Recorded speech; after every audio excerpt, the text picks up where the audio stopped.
গাজীপুর ৪ কাপাসিয়া আসনের সাবেক সংসদ সদস্য এবং সাবেক স্বরাষ্ট্র প্রতিমন্ত্রী সোহেল তাজের বাগদান নিয়ে সামাজিক যোগাযোগ মাধ্যমে চলছে ট্রোল ও সমালোচনা।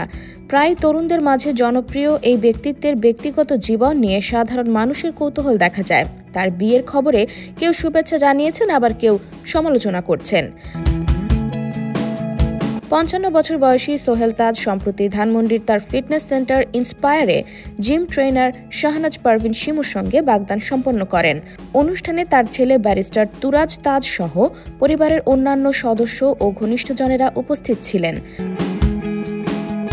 তবে সামাজিক মাধ্যমে ছড়িয়ে পড়া কিছু দাবির ভিত্তিতে শুরু হয়েছে আলোচনা সমালোচনা। কেউ বলছেন এটি তার দ্বিতীয় বিয়ে, আবার কেউ ৬টি বিয়ের অভিযোগ তুলছেন। বৃহস্পতিবার ২ জানুয়ারি সোহেল তাজ তার ফেসবুক পেজে একটি পোস্টে লেখেন, আপনারা অনেকেই প্রশ্ন করেছেন আমার ব্যক্তিগত জীবন সম্পর্কে। আমি কিছুই বলবো না, কারণ এটা আমার একান্ত ব্যক্তিগত বিষয়। ২টি কমেন্ট শেয়ার করলাম, তা থেকে আপনারাই বুঝে নিন কোনটা সঠিক আর কোনটা মিথ্যা। তবে পোস্ট করার পর মাত্র ১.৫ ঘন্টার মধ্যে ১,৬০০-র বেশি কমেন্ট জমা পড়ে, যার বেশিরভাগই নেতিবাচক প্রতিক্রিয়া।